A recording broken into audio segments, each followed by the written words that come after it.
Today, I'm going to explain the topic recursion. In my last class, I discussed about the user-defined function. Recursion is a type of functions actually where a function calls itself directly or indirectly. The main keyword for the recursive function recursion is it's a function which calls itself. That is the first point. And second point is this call may be a direct call or this call may be a indirect call. Giving you an example so that it will be clear to you.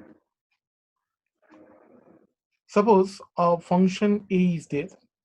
If function A calls functions A within itself, then this type of calling is called direct call or direct recursion.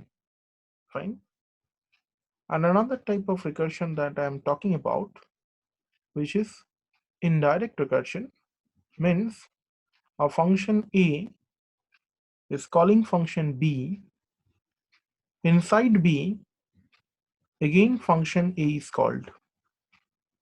So in the second case, function A is calling A through B or via B. So this type of calling is called recursive call. Sorry, indirect recursive call. So it can be classified into two types. One is direct recursion, another is indirect recursion. Second important point for this topic is the function. The first point, function calls itself. Naturally, the question comes, how many times the function will call itself? If it calls itself infinite times, then your program will execute infinite times. It's a never-ending process. It becomes a never-ending process. So we must have to stop at some point of time. So the calling itself needs to be stopped at some point of time. Otherwise, the function calls itself infinite times, and it will get result infinite. So we must have to put a terminating condition where the function must stop its calling itself. The terminating condition is called the base case of the recursive function. Similarly, on the other hand, the function, the other hand means the else part, where the function calls itself again and again. That condition is called recursive condition. So each and every recursive function must have a base case. If you don't put a base case, then the call will be infinite times. You cannot stop your program. It becomes a never-ending process. So I will show you example. What is the base case? What is the recursive case? Now I'm coming to the first slide. That is the definition of a recursion. Recursion is a repetitive process in which function calls itself either directly or indirectly. Iteration is one of the categories of control structure. We already gone through the chapter iteration and we have used different types of loop over there. It allows for the processing of some action 0 to many times. Iteration is also known as looping and repetition. And the math term to iterate means to perform the statement parts of the loop. Many problems require the use of repetitive algorithms. With most programming language, this can be done with either looping structure or another approach is recursive calling of a function. So the task that we have done in a in a iteration, that means the repetitions of some set of instructions that we have done in the iterations part. So that repetitions of the same set of instructions, that uh, concept can be implemented in another approach, in another way, that is nothing but the recursive calling of a function.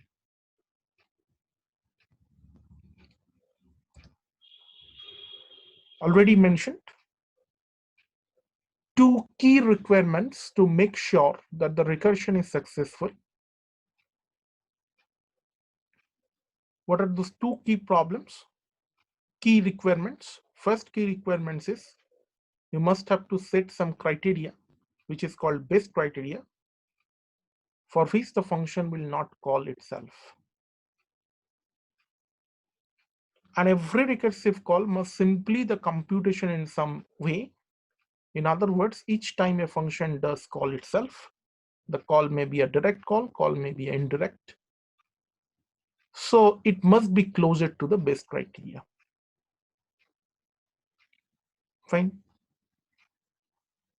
Think about factorial program.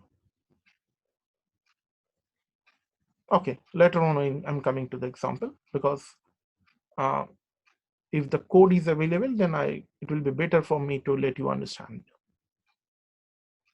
So main thing is, in a recursive program, you must have two parts. One is the base case, that is the base criteria, for which the function doesn't call itself. And the second part is the recursive condition, for which the function calls itself, maybe a direct call, maybe a indirect call. And what basically recursion does, recursion breaks down a problem into one or more subproblems. That is the point which we'll implement in the example. Recursion is basically breaks down a problem into one or more subproblems that are similar in the form of original problem. Again, if I compare it with the concept of iterations, in the iteration, what we are doing? In the iteration, we normally do same set of instruction will execute repeated times. And in recursion, what we are doing? We are breaking a problem into sub-problems that are similar in form to the original problem. That is the similarity. That is the similarity between a recursion and a iteration.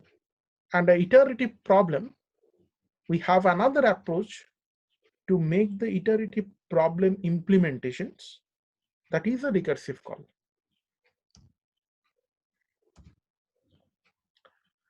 Yes, this is the example that we are talking about. It's an example of finding, or rather calculating, factorial of a number. Fine. Before discussion of the coding part, try to understand this one, what it is actually doing. In this case, we are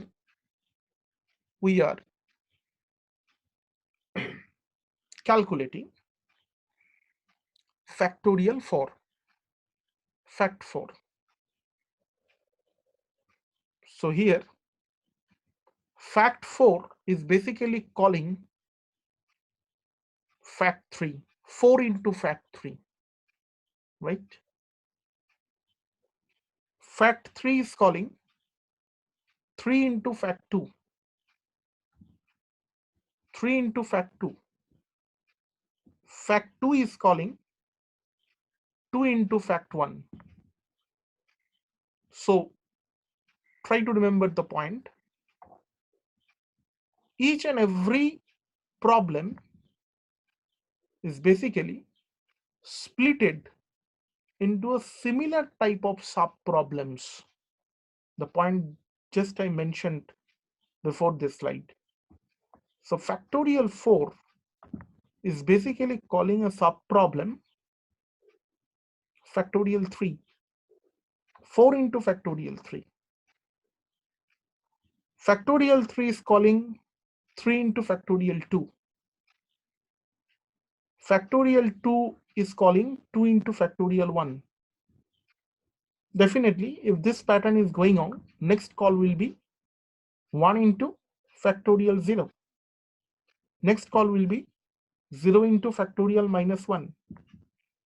That means in generalized what we can say, it is actually n into fact of n minus 1.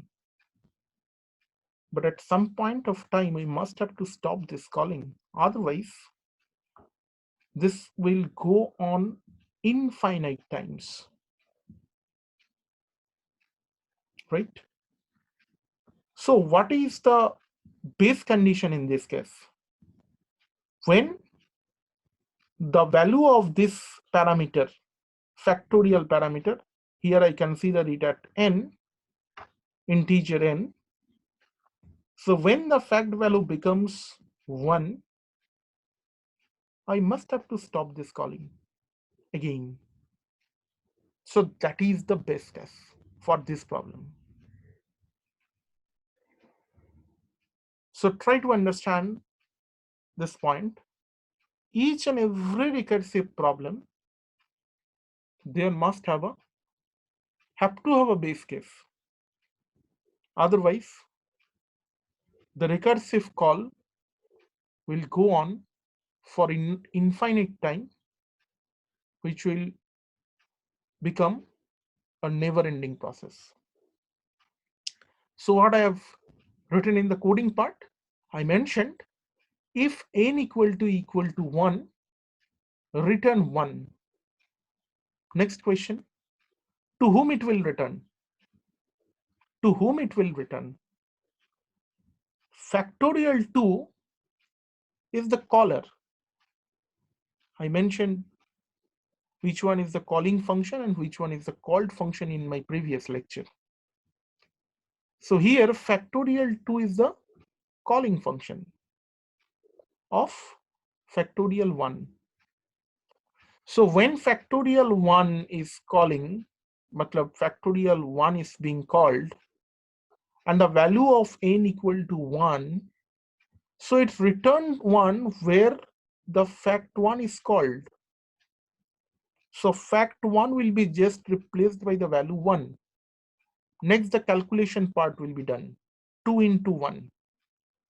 So value of 2 into 1 equal to 2, which will be returned to the value factorial 2 from where it is being called. After fact 2 returning value 2, then the calculation will be done.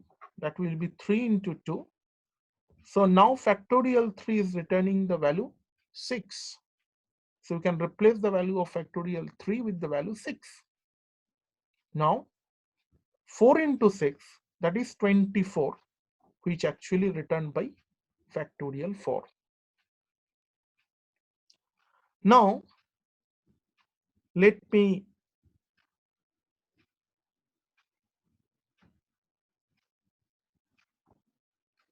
so factorial 4 is basically calling factorial 4 into factorial 3, next call is 3 into factorial 2, next call is 2 into factorial 1.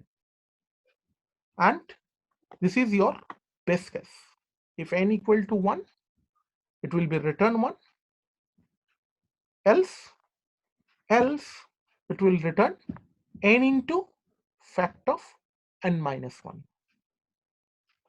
So one important thing I must have to mention over here, how this call process is done in computer.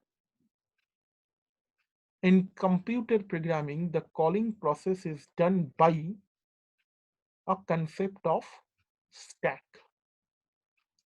Do you know what is stack? No. You hopefully you don't have any idea, because this part will be discussed in the next semester in the data structure subject. You haven't gone through data structure so far. So I'm just briefing the concept what the stack is. It's a data structure, it's a type of linear data structure where data elements can be inserted or removed following LIFO structure. What is the meaning of this LIFO? The meaning of LIFO is last in, first out. If you consider a stack like this way, it's not very easier to me to write with this pen because I am not very comfortable with this pen. So just briefing you how it works. So consider this is a stack, fine. So I'm implementing stack with 3 data members initially, A, B, C. What I mentioned? I mentioned it follow the LIFO principle. What is the meaning of LIFO? Last in, first out. Means the element which inserted lastly in the stack will be removed first. That means first inserted element in this stack is A, second inserted element is B, and third inserted element is C here. You cannot remove A very first from this stack because it follows LIFO structure, LIFO principle. That means first you have to remove C, then you have to remove B, then only you can remove A. Just like a real life, if you think about a real life example of stack, it is just like a stack of book. Suppose you have 10 books in a stack. You cannot remove the 10th one very first. First you have to remove topmost, second you have to remove second top, third you have to remove third top. In this way you can remove total matlab 10th book. So this is the working principle of a stack. And the function call procedure, not only recursive, in case of non-recursive also, function call procedure is maintained in programming by stack. Just giving an example. Suppose from main, you are calling function A. So when you are calling function A from main will enter into the stack. Very second step, inside function A, you are calling one more function B. When you are calling one more function B, now A will enter into the stack. The function definition B says, inside function B, you are calling another function C. So now B will enter into stack. Fine. When function C completes its task, then if it returns some value to B, it may not return some value to B. In both the cases, the programming control will move from C to B, right? C to B. So now B will come out from stack. LIFO structure followed. Lastly, B inserted into the stack. So it will come out first. After completion of B's task, the programming control will move to A. Now A will come out from stack. And after completion of A's task, programming control will move to main. Now the main will come out from stack. So in this way, the function calling, one function must be called from other functions. So in this way, by using stack, the function calls is implemented in programs. In case of recursive call also, it follow the stack. Look, when it is basically the calculation of 4 into factorial 3, that means it is basically calling factorial 4, and n not equals to 1, so automatically 4 into fact 3 will be inside the stack. Then next call, fact 3 will call 3 into fact 2 inside the stack. 3 into fact 2 is called 2 into fact 1 inside the stack, because fact 1 is now being called. When fact 1 is called, now the value of fact 1 is becoming 1. This 1 will be returned to whom? 2 into fact 1. It is coming out from the stack, 2 into fact 1. So it is returning fact 1 to this. So 2 into fact 1 is now become 2, because fact 1 return value, the return value of fact 1 is 1. So now 2 into fact 1 become 1. Sorry, 2. So this 2 will be returned to 3 into fact 2, because fact 2 is called from over here. So 3 into fact 2 now becomes 3 into 2, that becomes 6. So fact 3 is now returning 6, right now. Fact 3 is now becoming 6. Finally, the calculation is 4 into 6, that is 24. So in this way, the stack is also implemented in case of recursive call. In case of normal function call, we use stack. In case of recursive function call, program use stack to call the second part, third part, fourth part, in this way the nth part. Disadvantage of recursion: it consumes more storage space, because each time a new recursive call is made, a new memory space is allocated to each automatic variable used by recursive routine. So for each and every variable in the recursive routine, recursive definition, a new memory space is allocated for each variable inside the definition.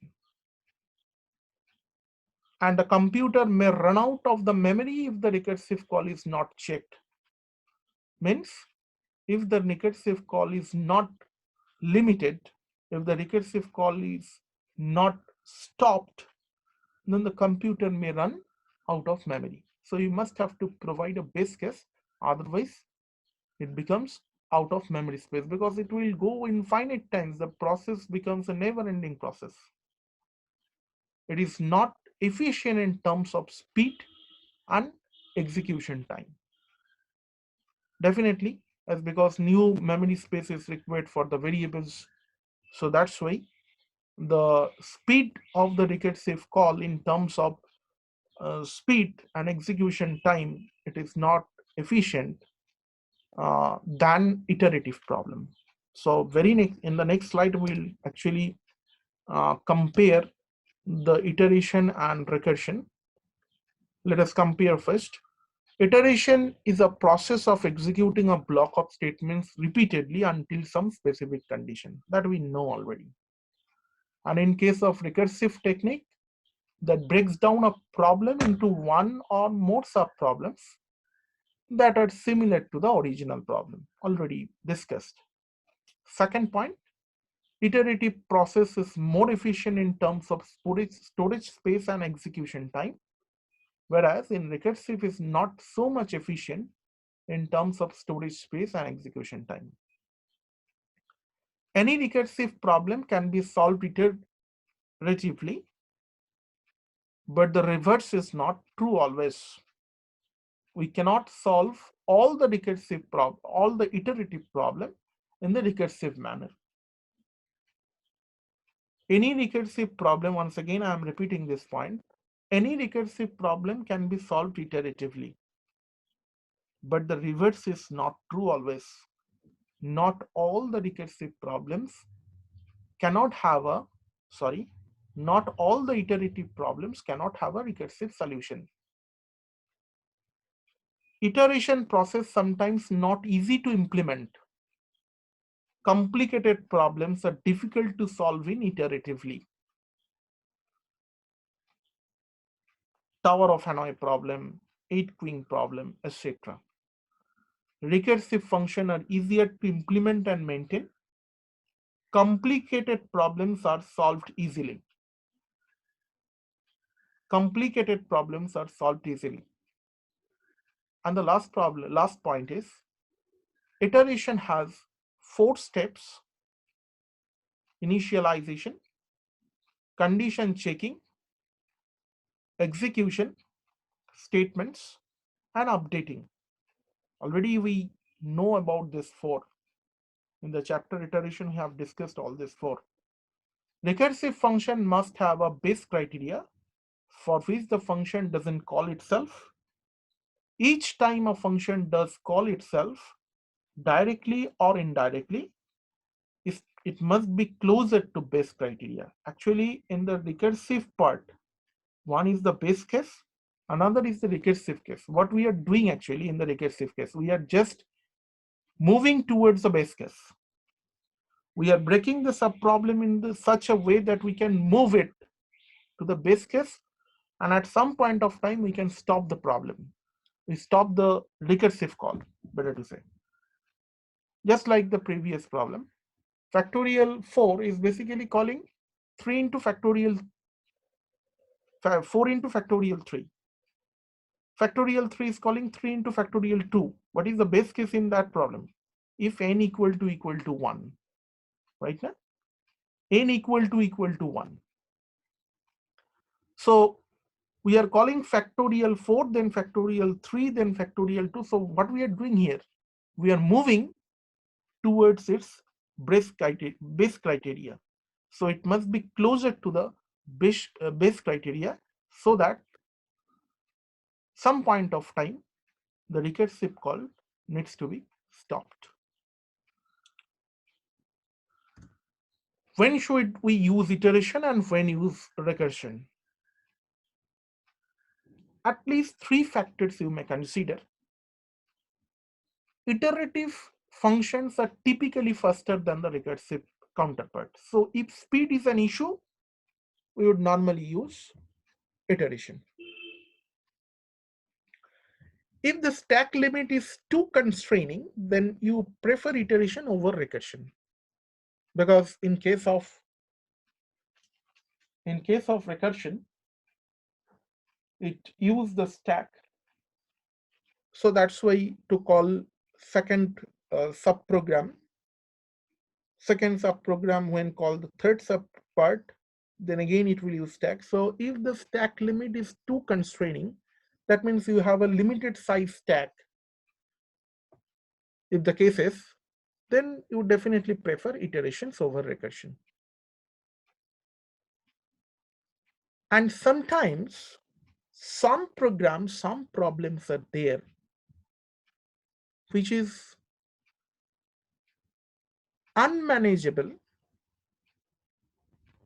to write it in iteration. So in that case, we must have to give the preference to the recursion, because we have no another options here to choose iterations. Some problems, some procedures are very naturally programmed recursively.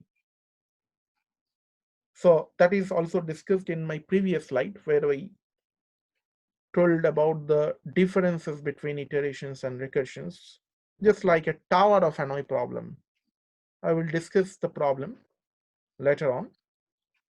So it's a type of problem where if you implemented it using iteration, it becomes very tougher. Okay. So better this type of problem when we are talking about, we needs to take help of recursion, not iteration. Next, we are coming about an example which is called Ackermann function. What this Ackermann function says? Ackermann function says, look, it's very clear.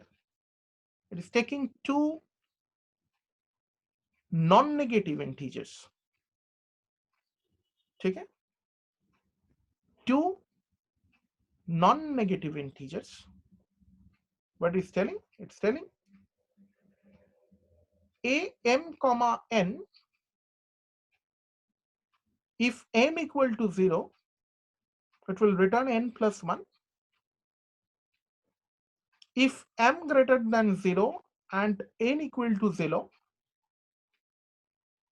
it will return a of m minus 1 comma 1. And if both are greater than 0, m greater than 0 and n greater than 0, there is a nested call. A of m minus 1 comma a of m comma n minus 1. A of m minus 1 comma a of m comma n minus 1. So if we implement the function using pen and paper, it look like this. A12, so m greater than 0, n greater than 0, m minus 1, so it will be 0, m minus 1 is 0, and the second call is a of m comma n minus 1. So m value is 1, n value is 2, so it will be 1 comma 1. Is it clear? Hopefully. Second part, a of 1 comma 1, again both are greater than 0, so the call will be a of 0, a of 1 comma 0, a of 0, a of 1 comma 0. Understood? What will be the third call?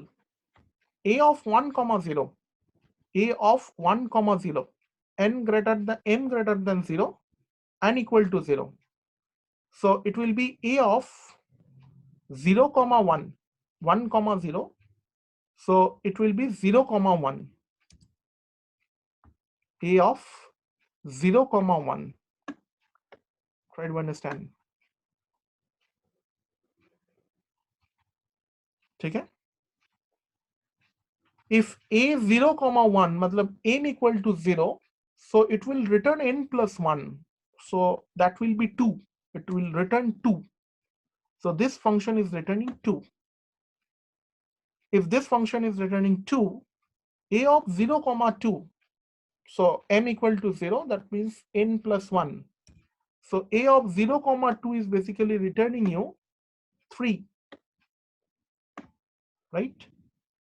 Again, same formula. If m equal to 0, m equal to 0, m equal to 0, and your n equal to 3, so obviously n plus 1. So a of 0 comma 3 will give you 4. So the a of 1 comma 2 is giving you 4. So this is the recursive definitions given over here. The first one, when m equal to 0, if m equal to 0, it will return n plus 1. That is our base case for this problem. And the remaining two, where m greater than 0 and n equal to 0, m greater than 0 and n greater than 0, both the cases are basically the recursive call. Because function A, Ackermann function, is again calling function A. Clear? So let us move to the programming example with using recursion.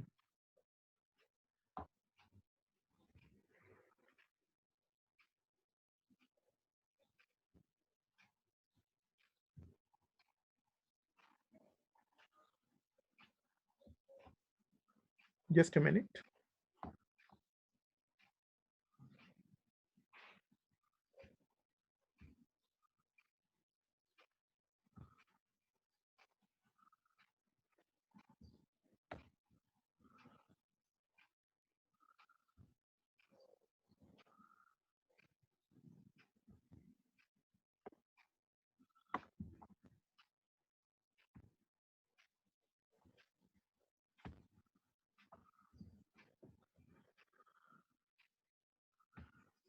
This one is the factorial program. This is our recursive definition that I just discussed in the slide. Int fact of int n. If n equal to 1, return 1. Else return n star fact of n minus 1. So what I am doing in the main, I am just taking the input for the variable value x, for which we are calculating the factorial. Just a minute.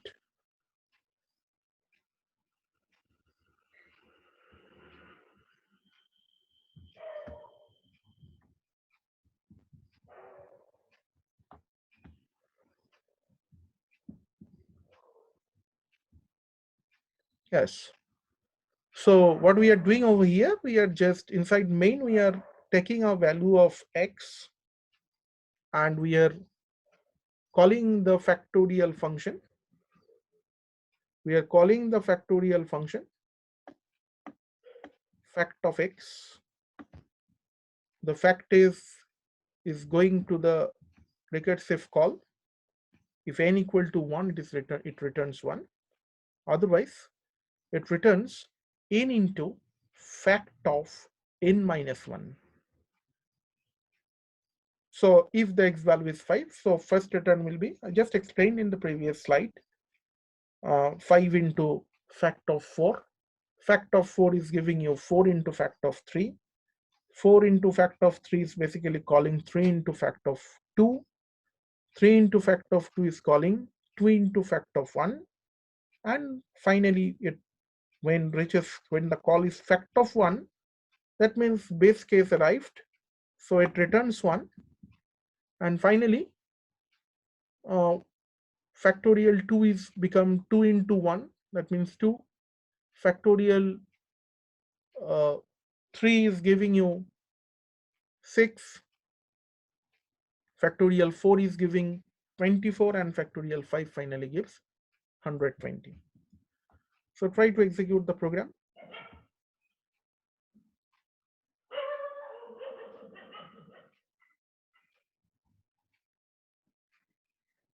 New share.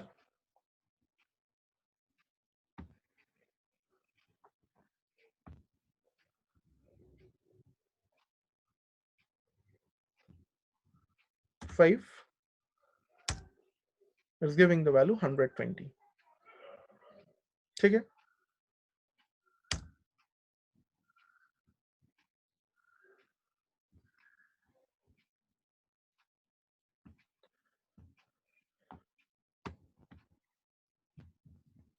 Going back to the second program,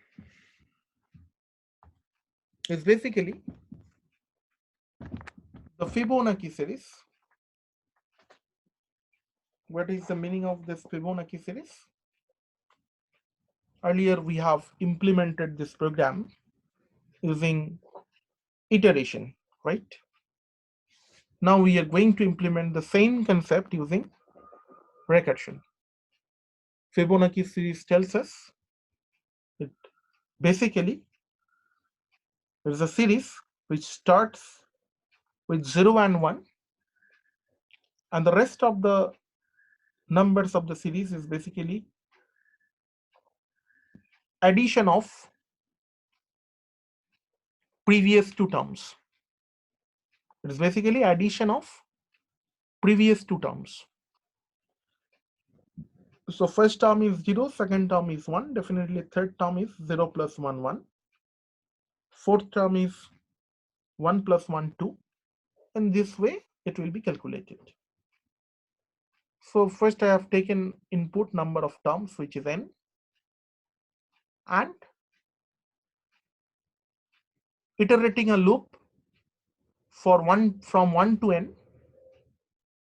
And each time what I am doing here, I'm printing the ith value of the, rather ith term of the Fibonacci series. What I'm doing here, I'm printing ith term of the Fibonacci series. Try to understand. So when the I value is 1, so it will return 0.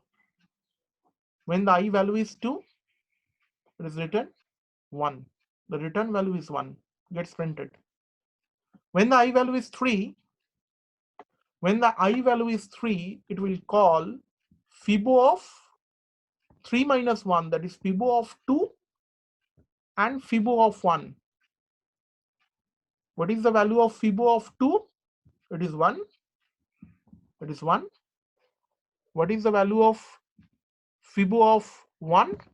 It is 0. So 1 plus 0, it will again print 1. Similarly, when it calculates Fibo of 4, the call will be Fibo of 3 and Fibo of 2. No need to split Fibo of 2 because it is the base case. But case of Fibo 3, it will be again split it into two parts. One will be Fibo of 2, 3 minus 1, that is 2, and 3 minus 2, that is 1. So this will return you 0 plus 1, 1, and 1 Fibo 1 left previously. So this will give you how much? 1. So 1 plus 1, fourth term will be 2. In this way it is coming. So here, using this loop I, the value I, we are basically calculating the ith Fibonacci terms of the series. Hopefully it is clear to you. Third example, once again, go back to our slide to remember the function definition of an Ackermann function. Function definition of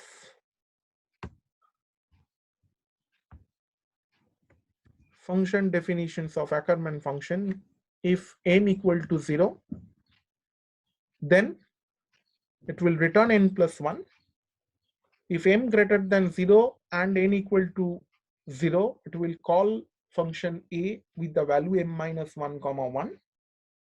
If m greater than 0 and n greater than 0, the call will be a of m minus 1 comma a of m comma n minus 1. Okay.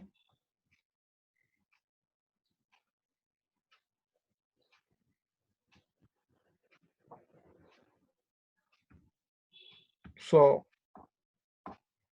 going back to the program,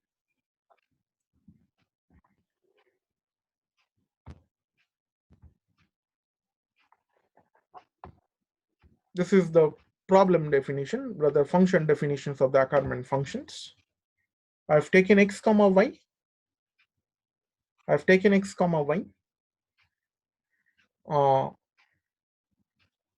If m equal to 0, return n plus 1.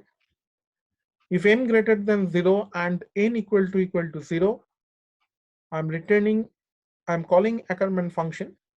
The name of the function I have given ACK, Ackermann function with m minus 1, comma 1. Else, there is a third case, Ackermann function with m minus 1, Ackermann m, comma n minus 1. So try to execute the program.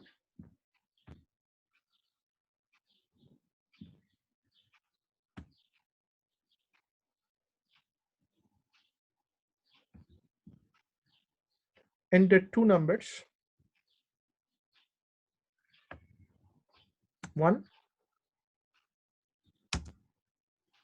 2. This 1, 2 we have already evaluated previously in the slide, which gives us the value 4.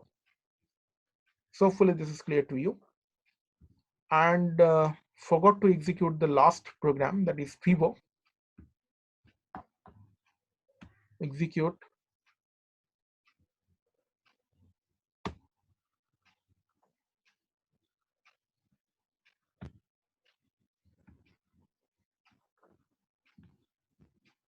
Enter the number of terms.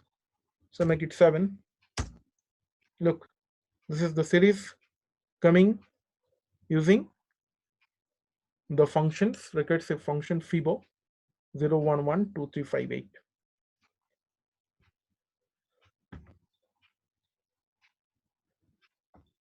So that's all for this lecture. Next lecture, I will discuss another implementations of a recursive function, that is tower of an eye. In the next class, I will give you the demonstration on tower of an eye.